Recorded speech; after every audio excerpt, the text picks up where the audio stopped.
Encontré un boleto de autobús antiguo en una chaqueta y seguí la ruta de aquel día. Martín Delgado nunca imaginó que una simple chaqueta de pana café pudiera cambiar por completo su comprensión sobre quién había sido realmente su padre. Era un sábado de marzo en Guadalajara y había pasado toda la mañana revisando las cajas del closet de su madre, quien había fallecido 3 meses atrás de un derrame cerebral. Entre fotografías descoloridas y recibos antiguos, sus dedos rozaron algo rígido en el bolsillo interior de aquella chaqueta que reconoció de inmediato. La prenda favorita de su padre, Roberto Delgado, quien había muerto 15 años antes en un accidente automovilístico cuando Martín apenas tenía 25 años. Al sacar el objeto, descubrió un boleto de autobús amarillento y quebradizo, fechado el 14 de febrero de 1998, de la línea Ómnibus de México, con origen en Guadalajara y destino a un pueblo llamado San Miguel de Allende.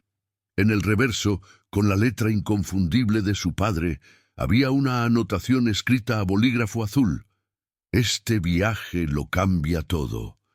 Si algo me pasa, que Martín sepa que lo hice por amor». Las manos de Martín temblaron al leer aquellas palabras. Su padre jamás le había mencionado San Miguel de Allende, ni ningún viaje especial en febrero de 1998. De hecho, Martín recordaba perfectamente ese mes, porque fue justo cuando él cumplió 15 años, y su padre había estado extrañamente ausente durante varios días. Algo que su madre había justificado diciendo que Roberto tenía trabajo urgente fuera de la ciudad. Antes de continuar la historia, por favor, ayuda al canal suscribiéndote y dejando tu like, así podremos seguir trayendo más historias como esta para ustedes. Martín se sentó en el piso de la recámara de su madre, rodeado de cajas polvorientas y recuerdos fragmentados, con el boleto de autobús entre sus manos, como si sostuviera una llave hacia un pasado que nunca había conocido. A sus 40 años, divorciado y sin hijos, trabajaba como contador en un despacho del centro de Guadalajara, viviendo una vida ordenada y predecible que contrastaba drásticamente con la inquietud que ahora crecía en su pecho. ¿Qué había hecho su padre en San Miguel de Allende? ¿Por qué ese viaje lo cambiaba todo? ¿Y qué significaba aquello de «si algo me pasa»? Roberto Delgado había sido un hombre reservado pero cariñoso, vendedor de refacciones automotrices que trabajaba largas jornadas para mantener a su familia, un esposo aparentemente devoto que jamás había dado señales de tener secretos significativos. Sin embargo, aquella nota manuscrita sugería una historia completamente diferente, una narrativa oculta, que Martín necesitaba desesperadamente comprender. Durante los siguientes días, Martín no pudo concentrarse en nada más. En su oficina, los números de las declaraciones fiscales se desdibujaban frente a sus ojos mientras pensaba obsesivamente en aquel boleto. Por las noches, en su departamento de la colonia americana, buscaba en Internet información sobre San Miguel de Allende, tratando de entender qué podría haber atraído a su padre a ese pueblo colonial en Guanajuato, famoso por su belleza arquitectónica y su comunidad artística. Revisó el calendario de 1998 una y otra vez. El 14 de febrero era sábado, día de San Valentín, lo cual añadía una dimensión aún más desconcertante al misterio. ¿Había ido su padre a encontrarse con alguien? ¿Una mujer, quizás? La idea le producía un malestar profundo, una mezcla de traición y curiosidad que no lo dejaba dormir. El jueves siguiente, Martín tomó una decisión. Llamó a su jefe para solicitar una semana de vacaciones, mintiendo sobre asuntos familiares pendientes que necesitaba resolver.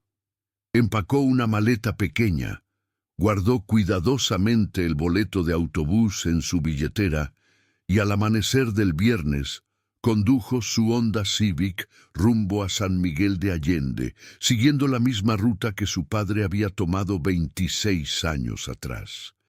El viaje desde Guadalajara hasta el pueblo guanajuatense tomaba aproximadamente 4 horas, atravesando el paisaje cambiante del Bajío mexicano, campos de agave, pequeños poblados agrícolas y las montañas que gradualmente se elevaban conforme uno se acercaba al corazón de Guanajuato.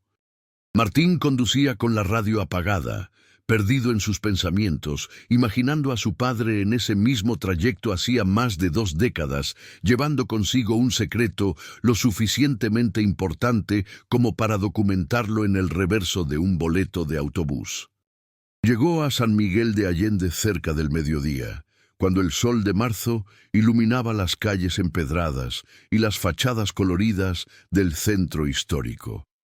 El pueblo era exactamente como lo mostraban las fotografías turísticas, una joya colonial perfectamente preservada, con la parroquia de San Miguel Arcángel dominando el horizonte con sus torres neogóticas rosadas, calles estrechas llenas de galerías de arte, restaurantes elegantes y turistas extranjeros, paseando con cámaras colgadas al cuello.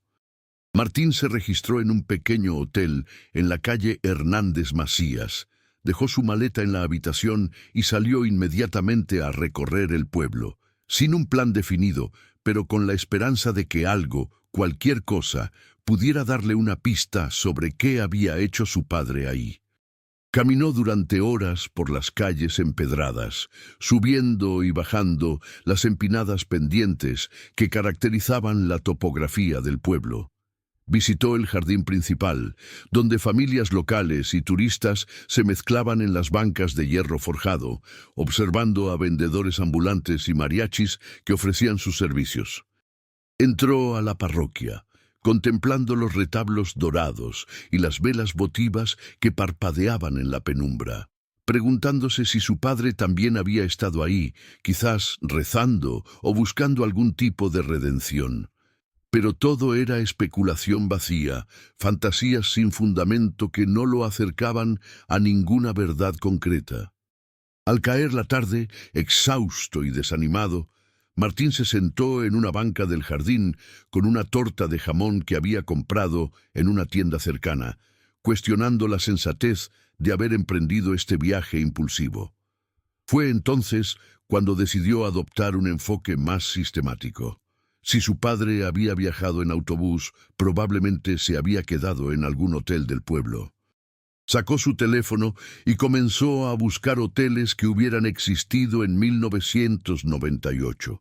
Una tarea más difícil de lo que había anticipado dada la constante renovación turística de San Miguel. Después de varias búsquedas infructuosas, se le ocurrió una idea mejor: buscar la antigua terminal de autobuses.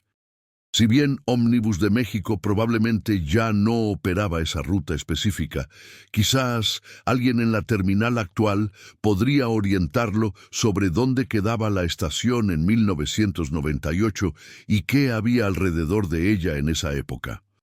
Al día siguiente, muy temprano, Martín localizó la central de autobuses de San Miguel de Allende, un edificio moderno en la periferia del pueblo que claramente había sido remodelado en años recientes. Dentro de la terminal encontró a un hombre mayor, de unos 65 años, uniformado como guardia de seguridad, que parecía llevar suficiente tiempo trabajando ahí como para recordar la época que le interesaba. Se acercó con cautela. Sacó el boleto amarillento y le preguntó si recordaba cómo era la terminal en los años 90. El guardia, que se presentó como don Esteban Rojas, tomó el boleto con manos arrugadas y sonrió con nostalgia. «Mire, joven, esta terminal se renovó completamente en el 2005», explicó don Esteban con un acento guanajuatense pronunciado. Antes era mucho más pequeña. Estaba ahí donde ahora está el estacionamiento. Era un edificio viejo, de los años 70, con solo 4 andenes y una sala de espera que siempre olía a diésel y a tamales. Los autobuses de ómnibus de México llegaban temprano en la mañana y en la tarde. No había tantas corridas como ahora. Martín sintió un cosquilleo de esperanza. «Usted trabajaba aquí en 1998. Desde 1989, joven. Empecé de despachador de boletos y luego pasé a jefe de andenes antes de que me pusieran aquí de guardia. Ya estoy grande para andar correteando autobuses». Don Esteban examinó el boleto más de cerca, acercándolo a sus ojos entrecerrados. «Febrero del 98, dice aquí. Fíjese que ese fue un año movido por acá. Había mucho turista americano llegando porque el peso estaba barato después de la crisis, y también llegaba gente de Guadalajara y el Distrito Federal casi todos los fines de semana. Mi padre hizo este viaje», dijo Martín con voz cargada de emoción. Roberto Delgado era de Guadalajara, vendedor de refacciones. No sé qué vino a hacer aquí, pero dejó este boleto guardado con una nota que dice que el viaje cambió todo en su vida. Murió hace 15 años sin contarme nada sobre esto. Don Esteban le devolvió el boleto y observó a Martín con una mezcla de curiosidad y compasión. «Pues mire, joven, aquí pasa de todo, y he visto gente que viene buscando arte, otros que vienen huyendo de problemas, algunos que vienen a encontrarse con amores del pasado. San Miguel siempre ha sido así, un pueblo que guarda secretos bonitos y feos por igual». Hizo una pausa pensativa. «¿Sabe qué le recomendaría? Vaya a La Cucaracha, el restaurante bar que está en la calle Zacateros, cerca del jardín. Ese lugar lleva abierto desde los años 80 y doña Lupita, la dueña, conoce a medio San Miguel. Si su papá pasó tiempo aquí, es posible que alguien ahí lo recuerde o sepa algo». Martín agradeció efusivamente a don Esteban y salió de la terminal con renovada determinación. Condujo de regreso al centro histórico, estacionó en un pequeño parking cerca del mercado de artesanías y caminó hasta la calle Zacateros, una vía empedrada llena de tiendas de antigüedades, galerías y pequeños restaurantes. La Cucaracha resultó ser un establecimiento pintoresco con paredes de adobe pintadas de amarillo ocre, puertas de madera tallada y un letrero de hierro forjado que representaba efectivamente una cucaracha con sombrero y guitarra. Dentro, el lugar tenía una atmósfera acogedora y bohemia, con mesas de madera oscura, fotografías en blanco y negro de San Miguel en décadas pasadas, y un bar largo donde una mujer de aproximadamente 70 años, de cabello blanco, recogido en un chongo y ojos vivaces, limpiaba vasos mientras conversaba con un cliente. Martín se acercó con nerviosismo. «¿Doña Lupita?» La mujer levantó la vista y sonrió. «El mero él. ¿En qué puedo servirle, joven?» Martín repitió su historia, mostrándole el boleto de autobús y explicándole la misteriosa nota de su padre. Doña Lupita tomó el papel con cuidado, lo examinó y luego miró fijamente a Martín con una expresión que éste no pudo descifrar completamente, mezcla de sorpresa y algo parecido al reconocimiento. «Roberto Delgado», murmuró ella. «De Guadalajara, ¿verdad? ¿Vendedor de refacciones?» El corazón de Martín dio un vuelco. «Sí, exactamente. ¿Lo conoció usted?» Doña Lupita dejó el vaso que estaba limpiando y se recargó en el bar, mirando hacia las fotografías en la pared como si buscara algo en su memoria. «Conocí a un Roberto Delgado que venía de Guadalajara, sí. Pero fue hace tanto tiempo que ya ni me acordaba. Déjeme pensar. Era febrero, hacía frío por las noches. Me acuerdo porque teníamos que prender la chimenea del comedor». Señaló hacia el fondo del restaurante, donde efectivamente había una chimenea de piedra. Vino varias veces ese fin de semana. Tomaba café en esa mesa de la esquina, siempre solo, siempre pensativo. Parecía un hombre con el mundo encima. Varias veces preguntó Martín aferrándose a cada palabra. ¿Se quedó más de un día? Que yo recuerde. Estuvo aquí todo el fin de semana del 14 de febrero. Llegó el viernes o el sábado, no estoy segura, y se fue el lunes. Lo recuerdo porque era San Valentín y había varias parejas cenando, pero él siempre estaba solo, leyendo una carta una y otra vez. Doña Lupita frunció el ceño concentrándose. Espere, no siempre solo. El domingo vino con una muchacha joven, muy bonita, cabello largo oscuro. Hablaron durante horas en esa misma mesa. Ella lloraba, él también se veía destrozado. Fue una escena muy triste. Martín sintió que el piso se movía bajo sus pies. ¿Una muchacha? ¿Quién era? Eso no lo sé, joven. Nunca la había visto antes y no la volví a ver después. Pero parecían tener una conexión muy fuerte, no era una conversación casual. Doña Lupita hizo una pausa, mirando a Martín con algo de preocupación. Mire, no quisiera meterme en asuntos que no me incumben, pero si viene buscando verdades sobre su padre, tiene que estar preparado para lo que pueda encontrar. No siempre las verdades son bonitas. Necesito saber, insistió Martín con voz firme, a pesar de la angustia que sentía. Llevo 15 años pensando que conocía a mi padre, pero este boleto me dice que había cosas importantes que nunca me contó.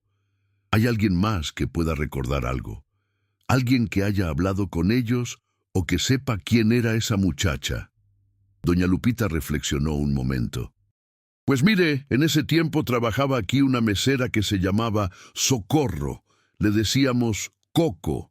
Era muy observadora, se fijaba en todo y todos. Ya no trabaja conmigo, se retiró hace como 5 años, pero vive aquí cerca, en la colonia San Antonio. Si quiere, puedo darle su dirección, a lo mejor ella recuerda más detalles. Martín aceptó inmediatamente. Doña Lupita escribió una dirección en una servilleta y le explicó cómo llegar. Antes de irse, Martín ordenó un café solo y se sentó en la mesa de la esquina que doña Lupita había señalado, la misma donde su padre se había sentado 26 años atrás. Cerró los ojos y trató de imaginar la escena. Su padre, entonces de 45 años, leyendo una carta una y otra vez, con el rostro marcado por la angustia. Y luego esa conversación con una muchacha desconocida, ambos llorando, compartiendo algo tan profundo que había dejado una huella indeleble en la memoria de doña Lupita. ¿Quién era ella? ¿Y qué relación tenía con su padre? Terminó su café y condujo hacia la colonia San Antonio, una zona residencial más modesta al norte del centro histórico, donde las casas eran más sencillas y las calles menos turísticas. Encontró la dirección que doña Lupita le había dado. Una casa pequeña de una planta pintada de color durazno, con una reja de herrería y macetas de geranios en la entrada. Tocó el timbre y esperó, sintiendo que cada segundo era una eternidad. Finalmente, una mujer de unos 60 años abrió la puerta, usando un delantal floreado y con el cabello recogido en una cola de caballo gris. ¿Doña Socorro?, preguntó Martín cortésmente. Sí, soy yo. ¿En qué puedo ayudarlo? Martín volvió a contar su historia, mostrando el boleto y mencionando su conversación con doña Lupita. Socorro escuchó atentamente, y conforme Martín hablaba, su expresión pasó de la curiosidad a un reconocimiento claro. «Ay, joven, claro que me acuerdo», dijo con voz suave, invitándolo a pasar a su sala modesta pero limpia. Ese fin de semana fue muy especial, no por lo bonito, sino por lo triste que fue todo. Su papá era un hombre muy educado, siempre daba las gracias, dejaba buena propina. Pero se le veía el alma destrozada, eso cualquiera lo notaba. Se sentaron en un sofá de tela floreada y Socorro le ofreció agua fresca de Jamaica, que Martín aceptó más por cortesía que por sed. La muchacha que vino con él se llamaba Elena, continuó Socorro. Elena Vargas. Lo sé porque en un momento ella fue al baño y dejó su identificación sobre la mesa sin querer, y yo la vi cuando fui a limpiar. Era de aquí de San Miguel. Tenía como 23 o 24 años en ese entonces. «¿Elena Vargas?», repitió Martín, grabando el nombre en su memoria. «¿Sabe qué relación tenía con mi padre?». Socorro se removió incómoda en su asiento. «Mire, joven, yo no escuché toda la conversación porque uno no anda espiando a los clientes, pero sí alcancé a escuchar algunas cosas cuando pasaba a servirles café. Su papá le decía que nunca había querido lastimarla, que las circunstancias habían sido más fuertes que él. Ella le reclamaba que por qué había esperado tanto tiempo para buscarla, que habían perdido años que nunca iban a recuperar. Y luego él dijo algo que me quedó muy grabado. «Debí haberme quedado contigo, pero tenía miedo. Ahora veo que el miedo me costó lo más importante». Martín sintió un nudo en la garganta. «¿Debí haberme quedado contigo? ¿Qué significa eso?». «No lo sé con certeza, joven, pero le voy a ser honesta porque veo que usted necesita entender. Por lo que pude notar y por pedacitos que fui juntando, su papá y esa muchacha habían tenido una relación hacía muchos años, cuando ella era muy joven. Algo pasó que los separó y su papá se fue, pero después de todos esos años, él volvió para verla, para hablar con ella. No sé si fue para pedirle perdón o para explicarle algo, pero estaba claro que ese viaje era muy importante para él. ¿Y ella?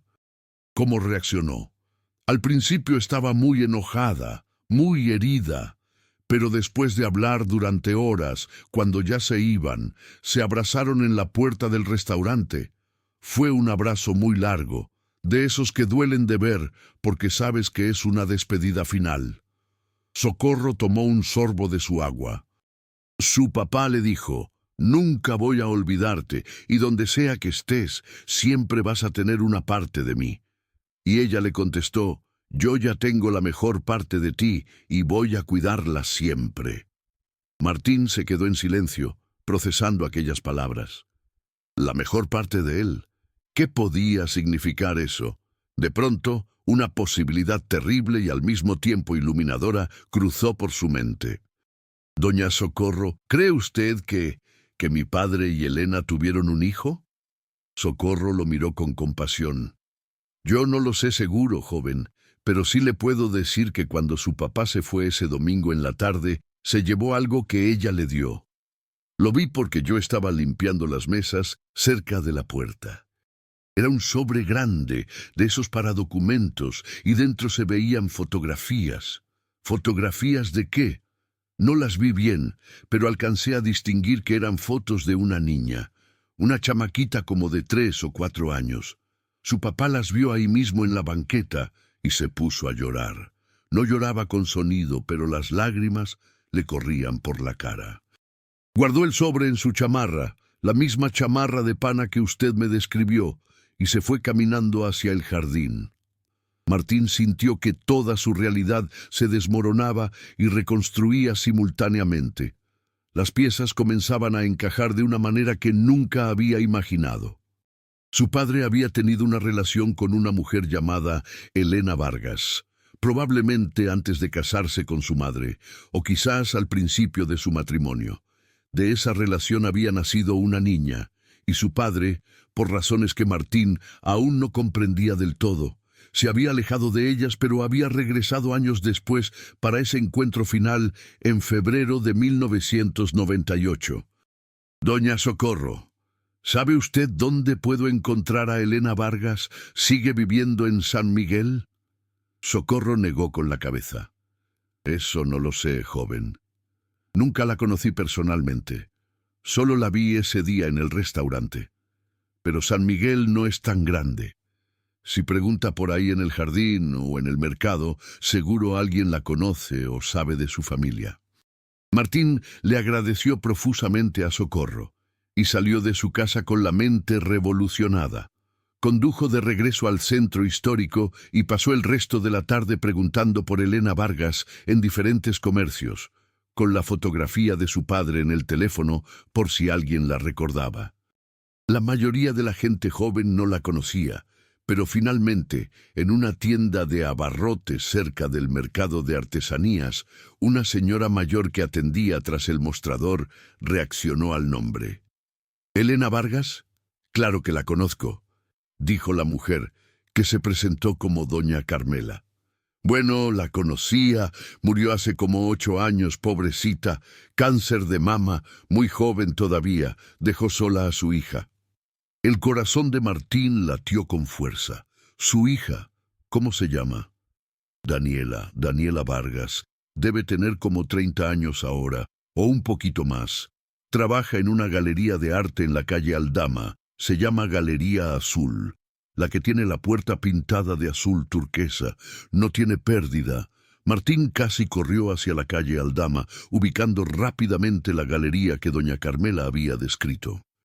Era un espacio elegante, con grandes ventanales que exhibían pinturas contemporáneas y esculturas de bronce. Entró con el pulso acelerado y encontró a una mujer joven de aproximadamente 30 años, de cabello largo y oscuro, recogido en una trenza, ojos color miel y facciones delicadas, que acomodaba unas pinturas en la pared del fondo. Algo en su rostro le resultó vagamente familiar, aunque no podía precisar qué. «Buenas tardes», dijo Martín con voz temblorosa. «¿Usted es Daniela Vargas?» La mujer se volvió y sonrió cortésmente. «Sí, soy yo. ¿Le puedo ayudar en algo?» Martín dudó, sin saber cómo empezar. Finalmente decidió ser directo. «Mi nombre es Martín Delgado. Soy de Guadalajara. Creo que mi padre conoció a su mamá hace muchos años». La sonrisa de Daniela se desvaneció lentamente, reemplazada por una expresión de sorpresa y cautela. ¿Su padre? ¿Cómo se llamaba? Roberto Delgado. Murió hace 15 años en un accidente, pero recientemente encontré un boleto de autobús de un viaje que hizo a San Miguel en febrero de 1998. Vine siguiendo esa pista y algunas personas me dijeron que estuvo aquí con su mamá. Daniela palideció visiblemente. Se apoyó en el escritorio de la galería como si necesitara estabilizarse.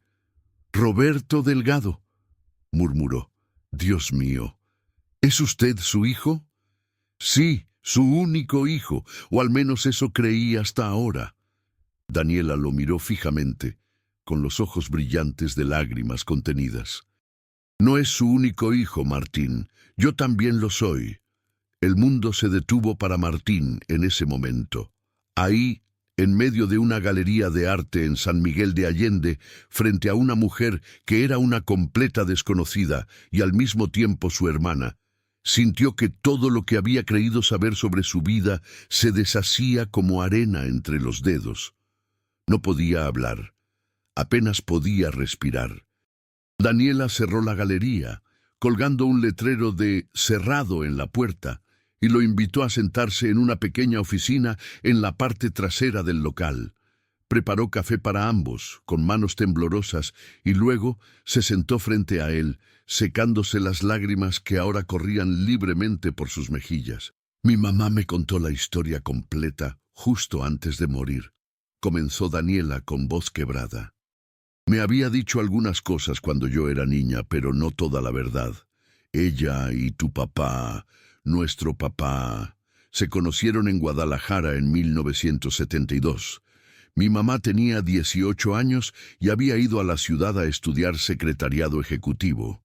Tu papá tenía 22 y trabajaba en una refaccionaria. Se enamoraron profundamente, fueron novios durante 2 años. Planeaban casarse». Martín escuchaba como si estuviera en un sueño. ¿Qué pasó? La familia de mi mamá era muy tradicional, muy católica. Cuando ella quedó embarazada de mí en 1974, sin estar casados, fue un escándalo terrible. Los papás de tu papá también se opusieron al matrimonio. Decían que mi mamá solo quería atraparlo. Hubo peleas feas, amenazas, un desastre completo. Tu papá estaba dispuesto a casarse con mi mamá de todas formas, pero ella Daniela hizo una pausa dolorosa. Ella pensó que estaba protegiéndolo. Le dijo que no se casara con ella, que no arruinara su vida. Los papás de mi mamá la mandaron de regreso a San Miguel, donde vivían sus abuelos, para esconder el embarazo. Tu papá intentó buscarla, pero la familia de mi mamá lo amenazó. Le dijeron que si no la dejaba en paz, iban a acusarlo de cosas horribles. Entonces se rindió, dijo Martín con amargura. No se rindió, corrigió Daniela con firmeza. Era 1974, Martín. Las cosas eran muy diferentes. Él no tenía dinero, no tenía poder. Y mi mamá le escribió una carta pidiéndole que siguiera con su vida, que ella estaría bien. Así que eso hizo. Se quedó en Guadalajara, siguió trabajando. Años después conoció a tu mamá y se casó con ella. Te tuvo a ti, construyó una familia, como se suponía que debía hacer. Pero nunca olvidó a tu mamá. No, nunca. Mi mamá me dijo que durante todos esos años él le mandaba dinero a través de un intermediario, un primo de él que vivía en Querétaro. No era mucho, pero era constante. Nunca nos dejó completamente solas, aunque no pudiera estar físicamente con nosotras. Mi mamá usaba ese dinero para completar lo que ganaba trabajando de secretaria en la presidencia municipal. Así me crió, sola pero con la ayuda silenciosa de un hombre que amó toda su vida.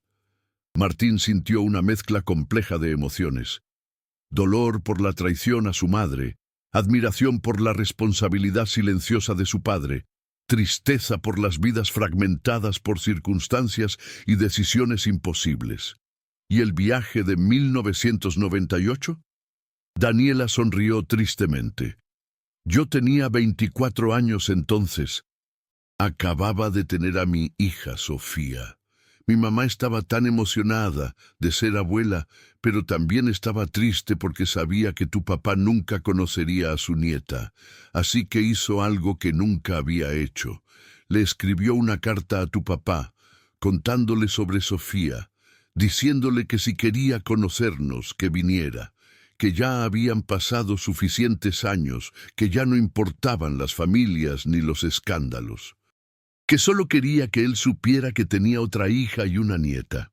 Y él vino inmediatamente. Mi mamá me dijo que ese fin de semana fue el más hermoso y el más doloroso de su vida.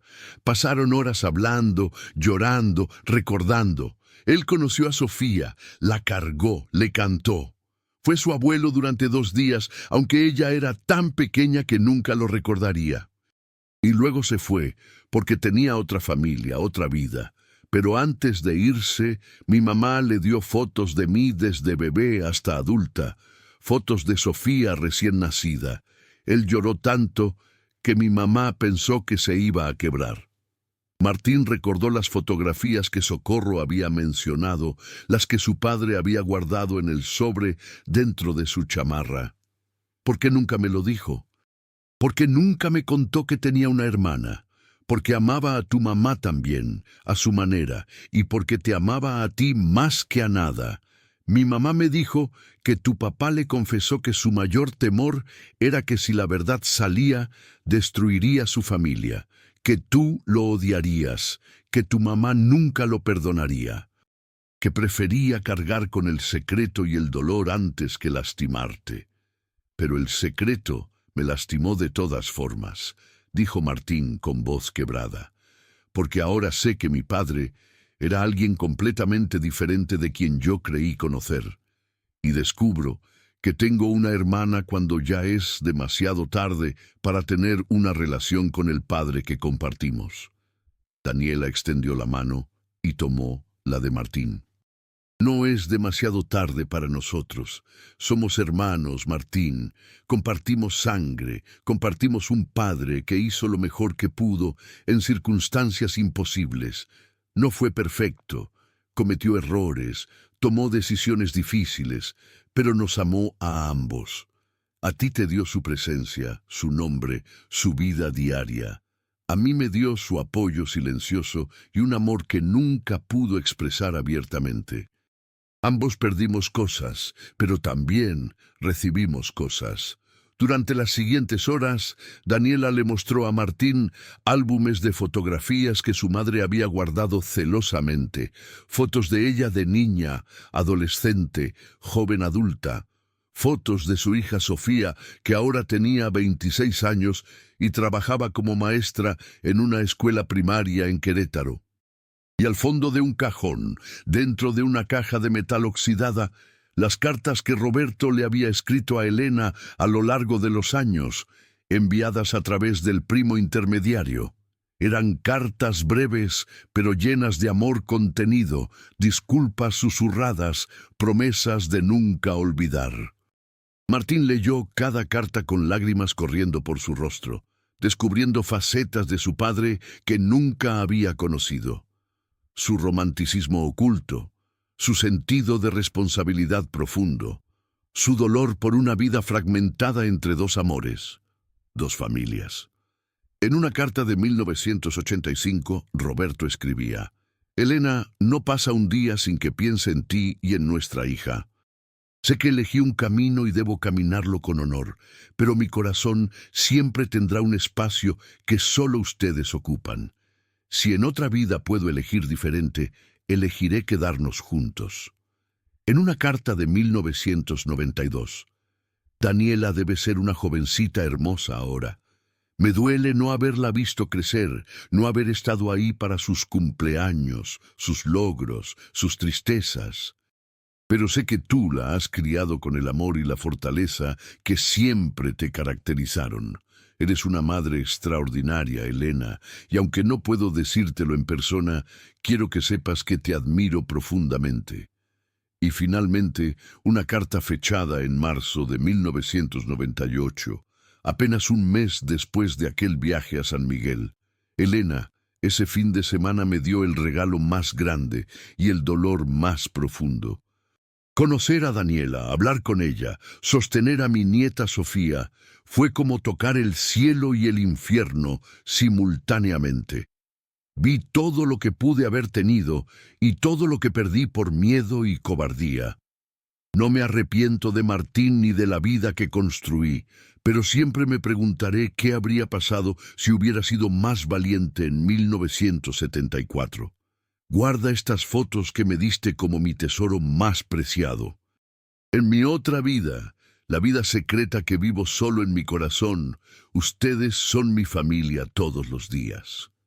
Esa noche, Martín cenó en casa de Daniela, un departamento acogedor cerca del centro histórico decorado con pinturas locales y fotografías familiares. Conoció a Sofía, una joven alegre de cabello rizado y ojos inteligentes que se sorprendió, pero se emocionó al descubrir que tenía un tío. Hablaron durante horas, compartiendo historias sobre Roberto desde perspectivas completamente diferentes, pero igualmente amorosas. Martín habló de su padre como el hombre que lo llevaba a jugar fútbol los domingos, que le enseñó a arreglar coches, que siempre tenía un chiste malo para alegrar el día. Daniela habló de él como el fantasma amoroso que sostuvo su vida desde las sombras, el padre ausente pero presente en su ausencia. Y entre ambas narrativas emergió un retrato completo de Roberto Delgado, un hombre imperfecto que amó profundamente a dos mujeres, que tuvo dos familias, que vivió con el peso de decisiones imposibles, pero que nunca abandonó sus responsabilidades hacia ninguna de ellas. Martín se quedó en San Miguel durante toda la semana, conociendo la ciudad que había sido refugio de su hermana, visitando los lugares donde su padre había caminado durante aquel fin de semana de febrero. Daniela lo llevó al pequeño cementerio en las afueras del pueblo donde Elena Vargas estaba enterrada. Era una tumba sencilla, con una lápida de mármol que decía: «Elena Vargas, 1954-2016». Amó profundamente y perdonó completamente. Martín se arrodilló frente a la tumba y habló en voz baja con la mujer que había sido el gran amor oculto de su padre, pidiéndole perdón por no haber sabido de su existencia, agradeciéndole por haber criado a su hermana con amor, prometiéndole que cuidaría de Daniela y Sofía como la familia que eran. Después visitaron la cucaracha, donde Martín se sentó nuevamente en la mesa de la esquina, esta vez con Daniela a su lado, imaginando a sus padres ahí 26 años atrás, compartiendo sus últimas horas juntos. Doña Lupita se emocionó al ver a Daniela, a quien había conocido de niña, y lloró cuando Martín le contó cómo sus recuerdos habían ayudado a unir las piezas del rompecabezas. El último día de su estancia, Daniela le dio a Martín un regalo inesperado. Una pintura que ella misma había hecho años atrás, antes de dedicarse profesionalmente al arte. Era un retrato de Roberto Delgado basado en las fotografías que Elena había guardado, mostrándolo joven, sonriente, con ojos llenos de esperanza y sueños. Para que lo recuerdes no solo como el padre que conociste, sino como el hombre completo que fue, le dijo Daniela, con sus luces y sus sombras, sus aciertos y sus errores, su amor dividido pero nunca disminuido. Martín regresó a Guadalajara transformado.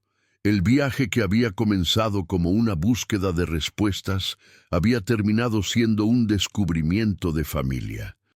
En su departamento colgó el retrato de su padre junto a las fotografías que siempre había tenido, creando un altar más completo a la memoria de Roberto Delgado. Guardó el boleto de autobús en un marco de cristal junto con una fotografía de él mismo, Daniela y Sofía, que habían tomado en el jardín principal de San Miguel, evidencia visual de la familia expandida que el secreto había ocultado, pero que la verdad finalmente había revelado. Llamó a sus tíos paternos, los hermanos de su padre que aún vivían en Guadalajara, y les contó todo lo que había descubierto. La reacción fue mixta. Algunos se sorprendieron, otros admitieron que habían sospechado algo durante años, pero nunca se atrevieron a preguntar. Uno de sus tíos, el más cercano a Roberto, confesó que su hermano le había confiado el secreto años atrás, haciéndole jurar que nunca lo revelaría. «Tu papá cargó con esa culpa toda su vida», le dijo su tío con voz quebrada. «Amaba a tu mamá. Te amaba a ti, pero nunca pudo olvidar a Elena y Daniela. Cuando murió en ese accidente, yo pensé que al menos ahora estaría en paz, sin tener que vivir dividido entre dos mundos». Martín también decidió contarle la verdad a los hermanos de su madre, sus tíos maternos. La reacción fue predeciblemente más complicada. Algunos se sintieron traicionados en nombre de su hermana fallecida. Otros mostraron una comprensión más matizada de las complejidades de las relaciones humanas. Su tía Carmen, la hermana mayor de su madre, le dijo algo que Martín nunca olvidaría. «Tu mamá sabía, mijo. Quizás no los detalles exactos, pero sabía que tu papá tenía algo en su pasado que le pesaba. Una vez me dijo que Roberto era el hombre más fiel que conocía, porque nunca se fue, siempre estuvo presente para ustedes, pero que también era el hombre más triste que conocía, porque cargaba con algo que no podía compartir.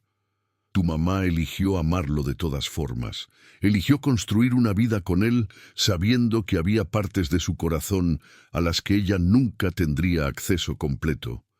Eso no hace que su amor fuera menor, solo lo hace más real». Durante los meses siguientes, Martín cultivó activamente su relación con Daniela y Sofía. Viajaba a San Miguel una vez al mes, a veces solo para tomar café con su hermana, otras veces para cenas familiares donde compartían recuerdos y construían nuevos.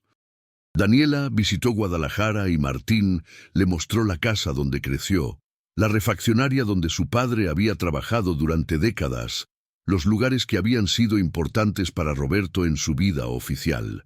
Y en cada visita, cada conversación, cada memoria compartida, ambos hermanos iban completando el retrato de su padre, llenando los vacíos, comprendiendo las complejidades. Martín descubrió que su padre había guardado las fotografías que Elena le dio en un lugar seguro, Dentro de un viejo manual de mecánica automotriz, en su taller casero, un libro que nadie más consultaba. Las encontró una tarde mientras organizaba las herramientas que había heredado. Eran imágenes preciosas. Daniela de bebé, de niña con uniforme escolar, de quinceañera radiante, de joven madre sosteniendo a Sofía recién nacida. Cada fotografía era una ventana a la vida paralela que su padre había sostenido en su corazón, pero nunca pudo vivir abiertamente. También encontró un cuaderno pequeño, escondido detrás de una tabla suelta en el taller, donde Roberto había anotado pensamientos fragmentados durante años. No era un diario completo, solo reflexiones esporádicas escritas en momentos de particular angustia emocional. Una entrada de 1998, fechada 2 días después del viaje a San Miguel, decía: «He visto a mi otra hija hoy. Es hermosa, inteligente, fuerte como su madre. Tiene una bebé preciosa que lleva mi sangre, pero nunca sabrá quién soy. Elena me perdonó por haberme alejado, pero yo nunca me perdonaré. Le dije a Martín que tenía trabajo en León. Otra mentira para agregar a la colección. ¿Cuántas mentiras construyen una vida y cuántas verdades la destruyen? Vivo en el medio, siendo la mitad del hombre que debería ser para cada familia que amo». Otra entrada de 2003. Martín cumplió 30 años hoy. Es un hombre bueno, mucho mejor que yo. No tiene idea de las sombras que cargo. Daniela cumplirá 29 en agosto. Elena me mandó una foto de ella graduándose de la universidad. Estudió administración de empresas. Estoy tan orgulloso y tan triste. 2 hijos, 2 vidas, un corazón partido por la mitad, y una última entrada, escrita apenas 2 semanas antes de su muerte. Sueño a veces con un mundo donde puedo presentar a Martín y Daniela, donde pueden ser hermanos abiertamente, donde no tengo que esconder a nadie. Pero ese mundo no existe, al menos no mientras yo viva. Quizás después de mi muerte, la verdad podrá salir sin causar tanto dolor. Dejé el boleto de aquel viaje a San Miguel en mi chamarra favorita, la que nunca tiro. Escribí en él algo que espero que algún día Martín encuentre. Si hay algo que quiero que sepa, es que todo lo que hice, lo bueno y lo malo, lo hice por amor. Amor imperfecto, amor dividido, amor cobarde a veces, pero amor al fin. Martín lloró al leer esas palabras, comprendiendo finalmente que el boleto de autobús no había sido simplemente olvidado en una chamarra, sino dejado intencionalmente como una pista, como un mapa, hacia una verdad que su padre quería que conociera, pero no tenía el valor de revelar en vida. Era el regalo póstumo de un hombre que vivió atrapado entre 2 mundos, ofreciendo a su hijo la llave para unir lo que él nunca pudo. Un año después de aquel primer viaje a San Miguel, Martín organizó una reunión especial. Invitó a Daniela, Sofía y a todos los tíos y primos de ambos lados de la familia, los Delgado de Guadalajara y los Vargas de San Miguel, a un evento que llamó Celebración de la Memoria de Roberto Delgado. Rentó un salón en un hotel de Guadalajara y preparó una exposición con fotografías, cartas y objetos que contaban la historia completa de su padre. El joven enamorado de Elena, el esposo dedicado de su madre, el padre presente para Martín, el padre ausente pero amoroso para Daniela. No escondió nada, no endulzó las partes difíciles, pero tampoco juzgó. Simplemente presentó la totalidad de quien había sido Roberto Delgado, con todas sus contradicciones y complejidades. No todos los familiares asistieron, algunos Delgados se negaron, sintiendo que era una traición a la memoria de la madre de Martín. Algunos Vargas también declinaron, argumentando que Elena merecía algo más que ser presentada como la otra mujer. Pero los que sí fueron, casi 30 personas entre ambas familias, experimentaron algo transformador. Vieron que Roberto no había sido simplemente un hombre infiel o un padre irresponsable, sino un ser humano atrapado en una situación imposible que intentó hacer lo mejor que pudo dentro de las limitaciones de su tiempo, su cultura y sus propios miedos. Al final de la tarde, Martín subió al pequeño escenario improvisado y habló desde el corazón. Durante 40 años creí conocer a mi padre. Dijo con voz firme pero emocionada. Era mi héroe, el hombre que me enseñó todo, que estuvo siempre presente. Y luego encontré un boleto de autobús viejo y descubrí que había otra historia, otra familia, otra dimensión completa de su vida que yo desconocía. Al principio me sentí traicionado, confundido, enojado. Pero ahora, después de conocer a Daniela, de leer sus cartas, de comprender el contexto de sus decisiones, veo algo diferente. Veo a un hombre que amó demasiado y que pagó el precio de ese amor con una vida dividida. Veo a alguien que hizo lo que creyó correcto en 1974, pero que cargó con el arrepentimiento durante 34 años. Veo a mi padre no como un héroe perfecto ni como un villano, sino como un ser humano completo, con aciertos y errores, con amor y miedo, con valentía y cobardía. Hizo una pausa, mirando a Daniela que lloraba silenciosamente en la primera fila, y continuó. Pero también veo algo más.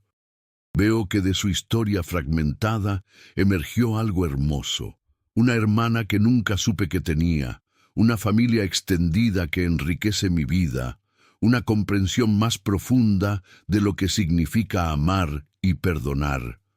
Mi padre vivió dividido, pero su legado nos une, y creo que eso, más que cualquier secreto o mentira, es lo que debemos honrar. Terminó su discurso revelando el boleto de autobús enmarcado, ahora colgado en el centro de la exposición como la pieza central de la historia. Este pedazo de papel amarillento, dijo, fue el punto de partida de un viaje que cambió mi vida. Mi padre escribió que ese viaje lo cambió todo. No sabía entonces que 26 años después, el mismo viaje cambiaría todo para mí también.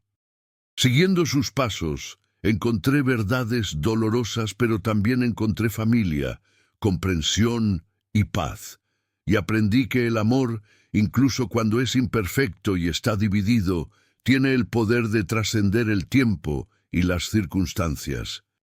Daniela subió al escenario y abrazó a Martín, y en ese abrazo de hermanos que apenas se conocían pero que compartían sangre y un padre complejo, muchos de los presentes vieron la redención de Roberto Delgado. No la redención de sus errores o sus decisiones cuestionables, sino la redención de su deseo final, que la verdad emergiera y que sus dos mundos pudieran finalmente encontrarse. Esa noche, después de que todos se fueron, Martín volvió a su departamento y se sentó frente al retrato que Daniela le había regalado. Miró a su padre joven, lleno de esperanza, sin saber aún los caminos difíciles que recorrería. Y por primera vez, desde que encontró el boleto, Martín sintió verdadera paz. No porque todo tuviera sentido o porque aprobara todas las decisiones de su padre, sino porque finalmente comprendía la totalidad de quien había sido Roberto Delgado. Sacó el boleto del marco cuidadosamente, lo sostuvo entre sus manos y releyó la nota por 100ª vez. Este viaje lo cambia todo. Si algo me pasa, que Martín sepa que lo hice por amor. Ahora entendía plenamente esas palabras. El viaje había cambiado todo porque fue el último momento de honestidad entre Roberto y Elena, el último encuentro entre el pasado y el presente, la última oportunidad de su padre de ser completo con al menos una persona en el mundo. Y lo había hecho por amor, amor por Elena que nunca murió, amor por Daniela que nunca pudo expresar abiertamente, amor por Sofía que solo conoció por 2 días, y también amor por su propia familia oficial, por Martín y su madre, a quienes protegía de una verdad que habría destrozado el mundo que habían construido juntos. Los años siguientes trajeron más encuentros, más conversaciones, más cicatrización. Martín y Daniela se volvieron no solo hermanos, sino verdaderos amigos, apoyándose mutuamente en momentos difíciles, celebrando juntos los triunfos. Sofía comenzó a llamar a Martín tío Martín, naturalmente, y él descubrió la alegría de ser parte de su vida, de estar presente para su graduación como maestra, de aconsejarla cuando enfrentó decisiones difíciles sobre su carrera y su vida personal. La familia Delgado de Guadalajara y la familia Vargas de San Miguel se integraron gradualmente, no sin fricciones ocasionales, pero con una voluntad compartida de honrar la memoria de Roberto y Elena de manera completa y honesta. En el 16º aniversario de la muerte de Roberto, Martín y Daniela viajaron juntos a San Miguel de Allende y tomaron el mismo recorrido que Roberto había hecho en febrero de 1998. Visitaron la Cucaracha, caminaron por el jardín principal, fueron a la tumba de Elena y dejaron flores frescas. Pero esta vez también agregaron algo nuevo al ritual. Visitaron una casa antigua en la calle Sollano, que Daniela había identificado como el lugar donde Roberto y Elena pasaron su última tarde juntos antes de despedirse.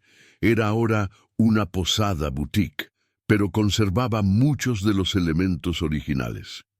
Se sentaron en el patio central, bajo un árbol de jacaranda que ya florecía con flores púrpuras, y brindaron con café por el padre que compartían, por las verdades que tardaron décadas en salir a la luz, y por la familia que finalmente podían ser abiertamente. ¿Crees que papá estaría contento con todo esto?, preguntó Daniela, mirando las flores del jacaranda caer suavemente sobre el patio.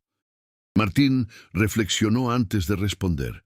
Creo que estaría aterrado y aliviado al mismo tiempo. Aterrado porque la verdad finalmente salió, porque sus 2 mundos colisionaron de la manera que siempre temió, pero aliviado porque ese choque no destruyó nada, sino que construyó algo nuevo.